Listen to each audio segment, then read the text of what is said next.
I think pushing yourself physically is the number one factor of life. That is the true spot where you can really dive deep into. Life's about self-discipline. It is about self-discipline. We tend to do the things that are easy.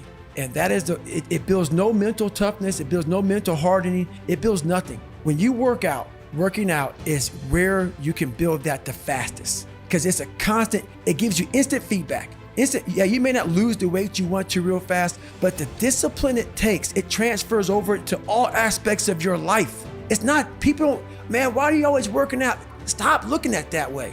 This is the foundation of life. When you look in the mirror, every morning we all look in the mirror to get ready to go to work, to go anywhere. The first thing you see is your reflection. If you don't like what you see in the morning, you lost the war already.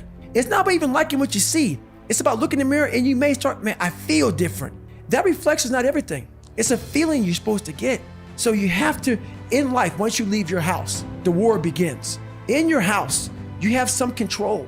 And that reflection in that mirror, you have to control that reflection in the mirror. That's how you start your day. If you leave your house feeling like, okay, I can fight. I've established the mentality to fight.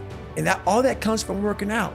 It's not just from, you can't find that in the office. Well, my morning routine is every day I get up and run. Every single day. Because why? I hate that the most. You have to do something that sucks every day.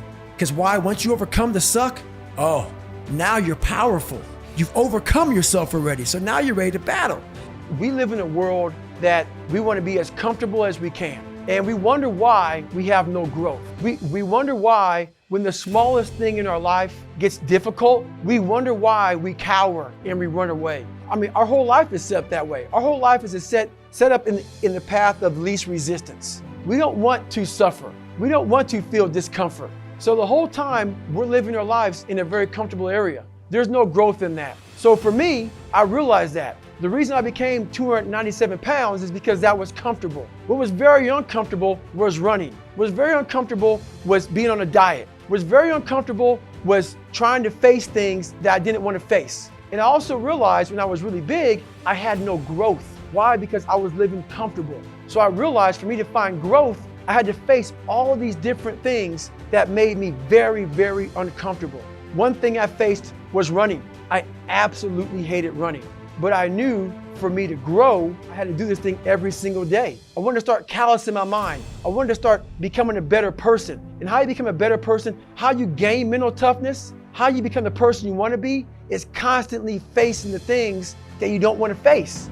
If you constantly run away from things that you don't want to face, how is there growth? How is there mental toughness? I can give you a class all day long about self-talk, visualization, eat an elephant one bite at a time. But if you're never putting yourself in a situation to actually practice these things, you're never going to grow. I can't put you out there we're all going through a battle in our mind. The whole thing about it is that your mind has the ultimate tactical advantage over you. It knows your insecurities, it knows your fears, it knows your self-doubts, it knows all those creepy spots that we want to stay clear of. So our mind keeps us from those spots. So the whole 40% rule is I was living my whole life kind of going away from those spots that made me very uncomfortable. Because my mind was saying, you're not good here, you're not good there. So what happens is when you get in these situations where you need more, it's like a car has a governor. So, some cars have governors on. Yeah. You can go 130, but the governor's set for 92. So you're sitting there trying to race a Corvette. The Corvette flies by, but you're like, God, I wish this governor was off. Our brain has a governor also. Whenever it gets to those fears, those insecurities, those issues that we haven't dealt with in life, the governor comes on and we can't go past that. I may motivate some people today for this 4 minutes I'm on TV. Oh my God, I'm gonna do something, I'm gonna do that. Great. But let's say it's real cold out in New York City. Let's say it's 30 degrees. You go outside, you get your gloves on, you go for a 5-mile run. Everything I said is gone. That's motivation.